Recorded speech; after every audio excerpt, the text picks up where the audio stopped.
Hoy me siento mensajero de una invitación riesgosa a la reflexión. En cuanto una idea es expuesta, pasa a vivir su propia vida. Bulle, se transforma, se exalta, a veces se vuelve contra su propio inspirador. Pero esa es la aventura del pensamiento. A esa aventura los invito y a esa aventura me arriesgo. La presentación de un libro significa siempre un fasto de la cultura. Cuando ese libro explica la revolución comunicacional de la Corte Suprema de Justicia, entroniza una celebración de la cultura política.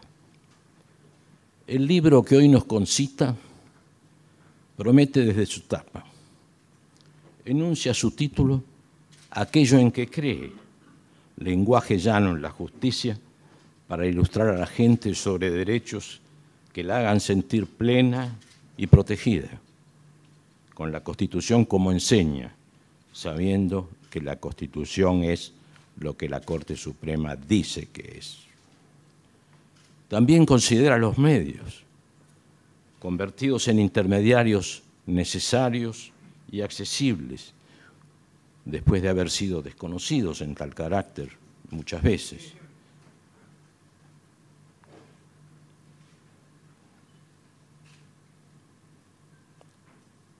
Digo que también considera los medios, convertidos en intermediarios necesarios y accesibles, como instrumentos activos de la democracia, porque al reconocerse cada uno como ciudadano, es la sociedad política la que gana, la república que impone sus leyes, el país que se alumbra a sí mismo. Nuestra misión se desenvuelve en una suerte de tierra de nadie, la de los periodistas, claro. Es constituir una fuerza de conexión, en este caso entre magistrados y justiciables, para asegurar el proceso de retroalimentación necesario, indispensable para el sistema republicano y representativo. Vengo con orgullo, como vicepresidente de la Academia Nacional de Periodismo, a confesar las convicciones de toda una vida profesional que arranca precisamente hace muchos años como cronista de tribunales en el viejo palacio de la calle Talcahuano. En aquel tiempo aporreábamos la Olivetti, apelando a la jerga tribunalicia. En los diarios había una sección tribunales prolijamente recuadrada que llevaba por título precisamente Tribunales y enunciaba temas de conflictos menores, alquileres, divorcios, sucesiones, alguna puñalada también, pero enunciados todos con un lenguaje abstruso. Nosotros, los periodistas de tribunales, sobre todo yo que tenía menos de 20 años, nos contagiábamos. Y hasta que un juez de sentencia, que quiero recordar, nos acostumbró a darnos un memo escrito en lenguaje llano para que pudiéramos transmitir al público con más simpleza lo que sus sentencias, sus fallos decidían. Fue de alguna manera un antecesor de lo que hoy está haciendo la Corte Suprema y los jueces que siguen su pensamiento y sus enseñanzas. Voy a decir su nombre. Era un juez de instrucción, o sea, sentencia, no, un juez penal, Carlos María Ure. Nosotros lo llamábamos el juez periodista. Pero en estos momentos en que la justicia y la prensa han venido siendo puestas en entredicho, resulta bienvenida esta afirmación de sus roles en un ámbito de incuestionable proyección cultural al que dieron lustre José Mármol, Paul Grusac y Jorge Luis Borges, y que hoy lleva el nombre de Mariano Moreno, padre simbólico del periodismo argentino. Es de naturaleza no solo institucional, sino también lógica, el encuentro entre el Poder Judicial y la representación académica del periodismo, con plena conciencia de que ambas expresiones del quehacer intelectual constituyen actos de servicio a la comunidad. Desde luego que siempre habrá tensiones, reales o potenciales, entre la justicia y los medios. No deben incomodarnos ni prevenirnos. Ambos cumplen sus misiones y la clave estará siempre en el respeto y la comprensión mutuas de los empeños que a cada sector le competen. Por nuestra parte, ofrecemos lo que podemos ostentar como convicción profunda de todos los académicos de periodismo, fieles al mandato estatutario y a su propia conciencia profesional. Procuramos acreditar la función del periodismo como agente dinámico de la cultura e intérprete y orientador de la opinión pública, entendido el periodismo, la prensa, como libertad estratégica que permita a todos los ciudadanos publicar sus ideas sin censura previa. Postulamos que el ejercicio del periodismo se inspire en principios éticos y se manifieste por la constante expresión de la verdad, la prédica de un pensamiento ecuánime y la defensa permanente sí, de los principios constitucionales. Compartimos la convicción de que una prensa libre es condición fundamental para que las sociedades resuelvan sus conflictos, promuevan su bienestar y protejan su libertad. Tal libertad no es una concesión graciosa de la autoridad, sino un derecho inalienable del pueblo. No es fácil ser periodista hoy. Nos vemos sitiados por la incomprensión de los gobiernos, las acechanzas de las oposiciones, la incomprensión de las oposiciones, los intereses de los avisadores y la suspicacia también de los lectores. Las políticas arancelarias y cambiarias, las licencias para importar equipos periodísticos, el otorgamiento de frecuencias de radio y televisión y la concesión o supresión de la publicidad oficial no deben utilizarse para premiar, castigar a medios o periodistas. No lo digo yo, no fue escrito ayer, lo dice la Declaración de Chapultepec, que data de 1997 y que firman todos los candidatos a presidente. Todos se apresuran a firmarla en tanto candidatos, a veces sin leerla, con la tal vez oculta intención de no llevarle demasiado el apunte. Sabemos lo que se llama como el teorema, conocemos lo que se llama como el teorema de Baglini, aquel diputado radical por Mendoza que expresó en una célebre frase una síntesis de todo esto. La naturaleza de las promesas de los candidatos se halla en proporción inversa a su cercanía o lejanía de alcanzar el poder. Y es así. Pero el empeño de la libertad de expresión por cualquier medio, incluso los tecnológicamente más avanzados, no es tarea de un día.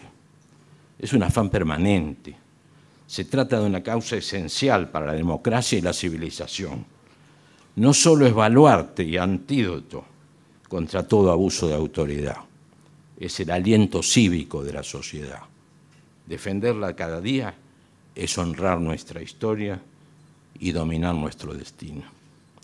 Honrar nuestra historia y dominar nuestro destino. Celebramos la creación del Centro de Informaciones Judiciales, autodefinido como agencia de noticias, que puede ostentar 200.000 visitas diarias, en cuanto posibilita el centro el intercambio de puntos de vista y el diálogo sustancial de magistrados y justiciables. Permite a los jueces identificar los consensos básicos de la sociedad y, por el contrario, no decidir sobre la vida, la honra y la fortuna de los ciudadanos, aplicando sus propias concepciones de la vida. Plagio aquí, con su permiso, el prólogo del doctor Lorenzetti, una frase que me pareció una síntesis maravillosa de lo que constituye el libro y el empeño que el libro representa. Con su permiso. No obstante, una advertencia. La modernidad no busca solo partidarios, también requiere de interlocutores. Por todo esto, nuestra academia celebra cuantos esfuerzos se realicen para garantizar una justicia compuesta por jueces y funcionarios capacitados, elegidos entre los mejores, sin perturbaciones que procuren anteponer la política partidaria o facciosa al interés general y con la suficiente probidad personal para ser ejemplos ante la sociedad. Es simple. Los tribunales abren sus ventanas cristalinas a la vida y los medios replican con sus columnas dispuestas, sorteando las vicisitudes empresariales, las cambiantes alternativas de las modas intelectuales o los caprichos sociales, y sosteniendo el estandarte de más de un siglo y medio al servicio del público que los estimula con su fidelidad. Nuestra misión se presenta portentosa: defender nuestras trincheras de soberanía interior y mantener a los medios y a los periodistas alejados también del riesgo de sí mismos. Alejados, sí, también del riesgo de sí mismos. Los medios escritos libran hoy una batalla desigual, procurando que el espejismo de cierta comunicación audiovisual no se convierta en la vida misma. En eso estamos. Al par que declaramos el honor de compartir una misma tribuna con el presidente de la Corte Suprema de Justicia, confeso cultor del cambio de paradigmas, entronizando una política de Estado que permita al Poder Judicial evitar mirarse el ombligo, haciendo que la comunicación de sus decisiones se enfoque en el derecho de los ciudadanos a una mejor justicia transparente y de servicio. Y para terminar, para que todos coincidamos, propongo una esperanzada advertencia: depositar en la conciencia pública la confianza de nuestras propias libertades. Nada más.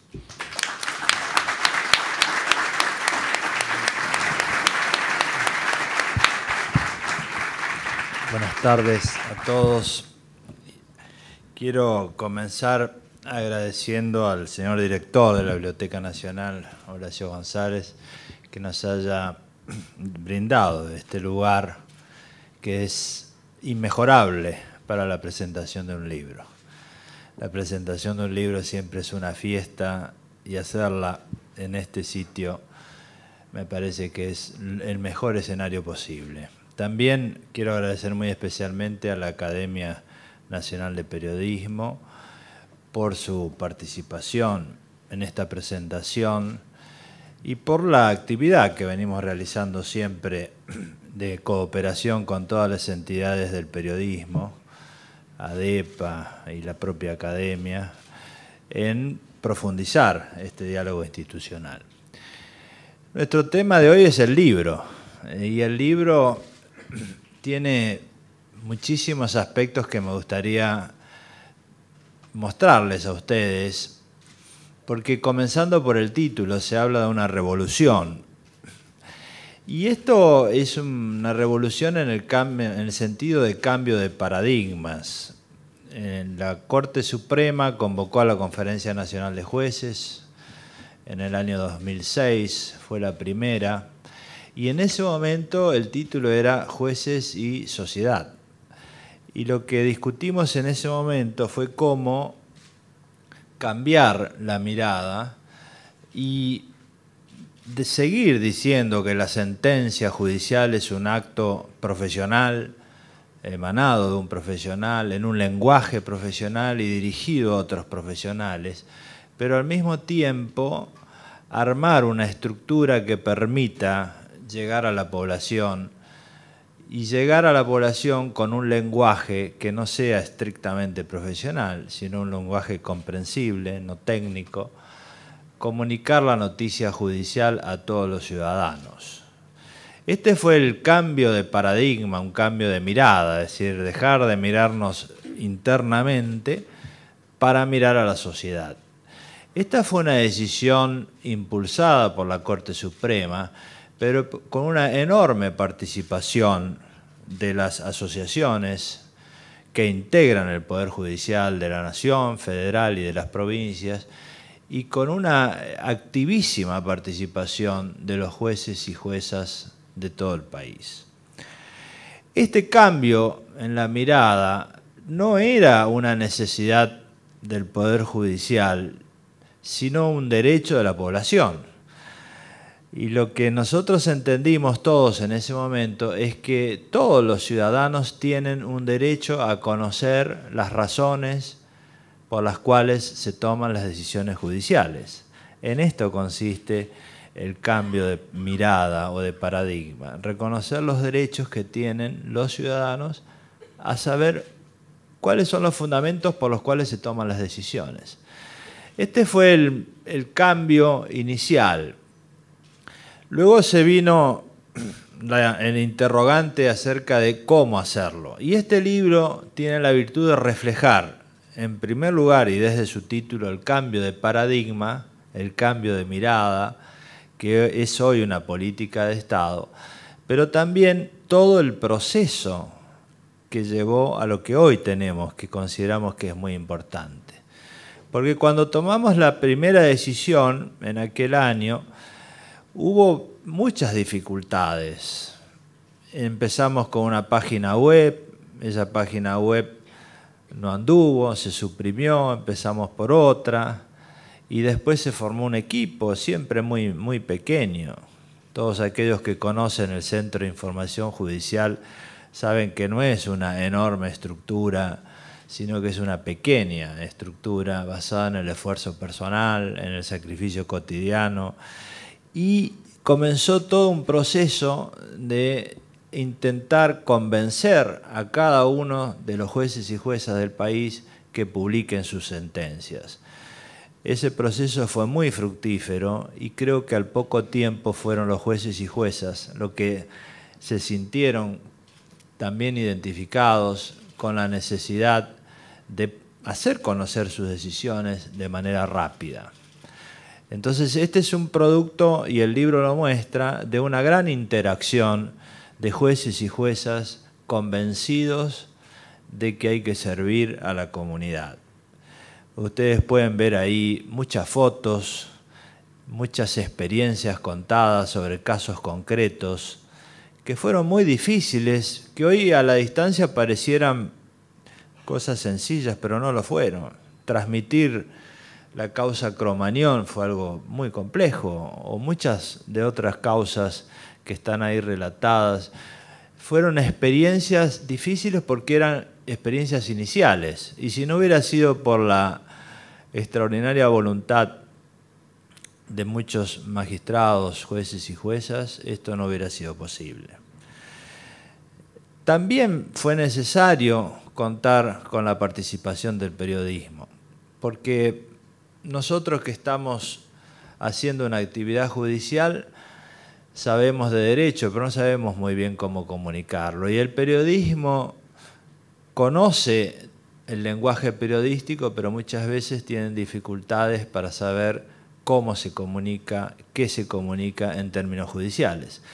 Entonces establecimos un puente, y esto el libro lo relata muy bien, entre la actividad profesional de los abogados y abogadas en el ejercicio de la función judicial y la actividad profesional de los periodistas. Y este fue un diálogo muy fructífero a lo largo de los años, que generó un gran intercambio. Y hoy podemos decir que hay muchísimos periodistas que manejan muy bien el lenguaje judicial y muchísimos jueces y juezas que conocen muy bien el ámbito periodístico y cómo se comunica.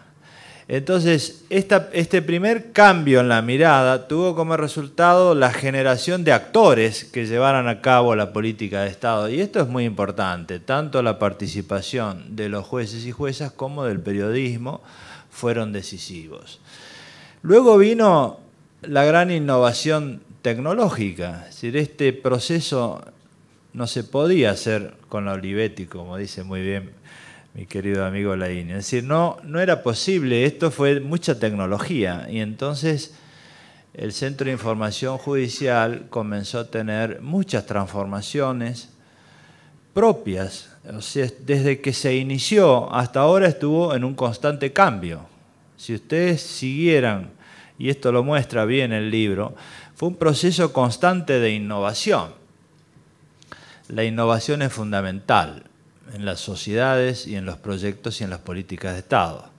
Yo tuve la oportunidad la semana pasada de conversar mucho con Edmund Phelps, que fue justamente Premio Nobel de Economía por su tesis sobre la innovación. Y le contaba esto, es decir, nosotros en este ámbito vemos que el SIG se ha transformado, yo creo que todos los años. Todos los años surgió un recambio en la página, una tecnología nueva, y hoy vemos que se transmite en HD, online, todo. La extraordinaria voluntad de muchos jueces y juezas permitió esto. Fíjense ustedes que muchas de las audiencias que se hacen en tribunales o en la propia corte las pudieron seguir los ciudadanos de su casa y verlas en HD por YouTube.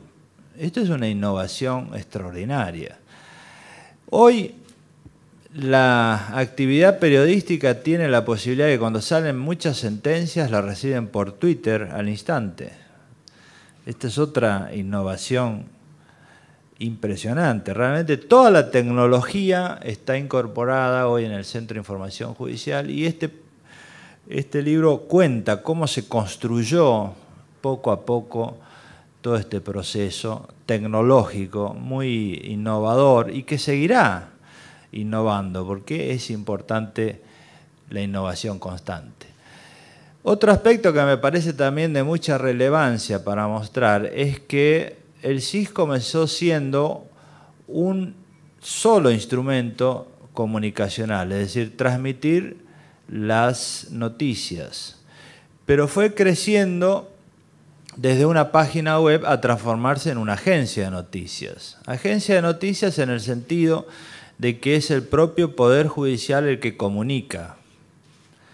Y esto es algo muy importante desde otro punto de vista, no solo la política comunicacional, sino desde un principio que para el Poder Judicial es fundamental, que es la independencia del Poder Judicial. La independencia del Poder Judicial también se manifiesta en la autonomía informativa, es decir, que los jueces y juezas puedan dar su versión clara de los hechos y de las sentencias, cosa que no siempre es fácil en un mundo tan complejo con las comunicaciones y tan dinámico. Si nosotros hubiéramos tenido hoy el mismo proceso de hace 10 años en que se dicta una sentencia de 200 páginas y luego de que es leída, es explicada por el periodista sin ninguna mediación previa, estaríamos muy desenfocados respecto de lo que espera la gente. En cambio, hoy los propios jueces hacen sus resúmenes y pueden dar su visión de cómo es la sentencia. Y esto hace mucho a la autonomía informativa y es un factor más de la independencia de uno de los poderes del Estado, de la República. Es decir, nosotros tenemos siempre que trabajar estas políticas de Estado dentro de un marco general que es el fortalecimiento institucional y es el fortalecimiento de la independencia. Esto también se ve reflejado aquí en el libro, porque no fue un proceso fácil. Siempre que se crece hay muchísimas dificultades para mostrar la independencia, pero la independencia quedó plasmada a lo largo de los años, la imparcialidad en la transmisión de la información quedó clara y hoy nadie duda de la legitimidad de la información, de la imparcialidad con la cual se transmite. Este ha sido también un proceso novedoso, lo hemos trabajado en conjunto todos, creo que también el periodismo ayudó muchísimo a esto, pero hoy la información que sale publicada es una información que expresa el Poder Judicial y que tiene independencia y credibilidad. Los medios, todos los periodistas lo toman y lo transmiten como fuente. Esto es un avance muy grande en esta cooperación que tenemos que tener constantemente con el periodismo y la actividad judicial. Creo también, un último aspecto muy importante que muestra este libro es la llegada que tiene la comunicación a la población. Nosotros hemos empezado muy modestamente con una llegada de 1000 personas y hoy tiene momentos donde se llega a 300, 400.000, depende de las noticias, por día. Es decir, y la mayoría de esas visitas son de gente calificada porque la retransmite, es decir, el periodismo de todo el país. Este es otro aspecto relevante, porque esto llega a todo el país. Es la federalización de la información judicial. Nosotros vemos cómo hoy cooperan en esto la Junta Federal de Cortes, la Federación Argentina de la Magistratura, la Asociación de Magistrados. Es decir, es una estructura federal y permite que la información llegue a todo el país, cosa que antes era muy difícil. Yo que soy del interior lo sé muy bien, no se podía conocer fácilmente la información generada en distintas regiones. Hoy esto es posible al instante. Todo el mundo puede acceder rápidamente desde una computadora, desde cualquier lugar del país, a una información judicial. Creo que todo este proceso está muy bien reflejado en el libro, con muchas, no solo información, sino también la participación de muchos magistrados que han trabajado en libros previos a este, Justicia Online, mostrando la experiencia de cada uno en esta construcción que ha sido colectiva. Pero sin duda alguna tenemos que terminar haciendo un reconocimiento al trabajo que hizo la autora del libro, no solo como autora del libro, sino como constructora de un proyecto que sin ella no hubiera sido posible, y es necesario decirlo porque hay que reconocer el trabajo que hace la gente dentro de una estructura difícil como es el Estado. Esto se ha hecho con mucho esfuerzo, con muy poca gente, pocos recursos, pero con una enorme vocación, y se ha logrado hoy una agencia de noticias que es muy importante para la independencia del Poder Judicial. En ese sentido, el trabajo que ha hecho María Burdín como periodista y como constructora de un proyecto ha sido muy importante. Poco a poco vamos incorporando mucha gente que sin estar dentro del SIG está en la misma línea y ya se ha generado una comunidad. Este es un logro realmente importante y por eso quiero terminar felicitando a la autora del libro y agradeciendo a la autora del proyecto, que ya no es proyecto, sino que es una realidad que todos los jueces y juezas realmente utilizamos mucho, que es el Centro de Información Judicial. Nada más y muchas gracias. Bueno, muchísimas gracias a Lauro, al doctor Lorenzetti, muchísimas gracias a Nacho López, que no sé si está por acá, que organizó con nosotros la presentación de este libro. Muchísimas gracias a la Academia Nacional de Periodismo, a la Biblioteca Nacional y fundamentalmente a los colegas, a los periodistas que veo acá, que son muchos, a los jueces, que acompañaron el nacimiento del SIG cuando no estaba previsto que pasara eso, ¿no? Yo cuando me entrené profesionalmente siempre hablábamos de la difícil relación entre prensa y justicia. Y me cansé de leer libros y artículos vinculados a las tensiones que hay entre la prensa y la justicia. Tengo la sensación que el SIG, y anhelo que el SIG venga a saldar muchas deudas históricas que tiene el Poder Judicial con los medios y con la sociedad fundamentalmente. Además, tengo la convicción de que es un proyecto que llegó para quedarse. Nosotros somos funcionarios públicos transitorios. A mí me convocó el doctor Lorenzetti para hacerme cargo de este proyecto. Lo hice y tengo la esperanza de que generaciones nuevas de periodistas lo puedan seguir. Creo que esa es la idea de nuestra función. Nosotros, aquí está todo el equipo que colaboró conmigo en el SIG, está Pablo Méndez, que es mi socio en este proyecto. Lo que queremos es que el SIG sea una rendición de cuentas de nuestra parte, y es lo que cuenta este libro, de que el proyecto que vinimos a hacer convocados por el doctor Lorenzetti lo hicimos, y hemos generado un proyecto comunicacional importantísimo que ha cumplido una gran función, que cumple una gran función y que tiene una enorme aceptación social. El doctor Lorenzetti hablaba de la cantidad de visitas y eso en realidad a los periodistas nos importa a ver cuánta gente nos lee, ¿no? Porque si no es como que el mensaje, por ahí pensamos que llega a poca gente. El SIG es un producto que tiene una enorme cantidad de visitas únicas y de clics en sus notas y además de tiempo de permanencia navegando el sitio. Eso significa que tiene una presencia importante en nuestra comunidad. Yo lo que anhelo es que este producto sirva, que quede, que los próximos libros que se hagan no hablen más de las tensiones entre prensa y justicia, sino que en realidad avanzamos y avanzamos mucho y estamos dando a la comunidad lo que la comunidad nos pedía, que es que mostremos nuestras caras, que mostremos los productos que hacemos, que son las sentencias, los fallos, las resoluciones, y que abramos las puertas de los tribunales que tanto tiempo estuvieron cerradas y que esperemos que no vuelvan a cerrarse nunca más. Muchísimas gracias de nuevo por esta presencia. De verdad estoy muy contenta y muy orgullosa de que nos acompañen esta tarde. Muchas gracias.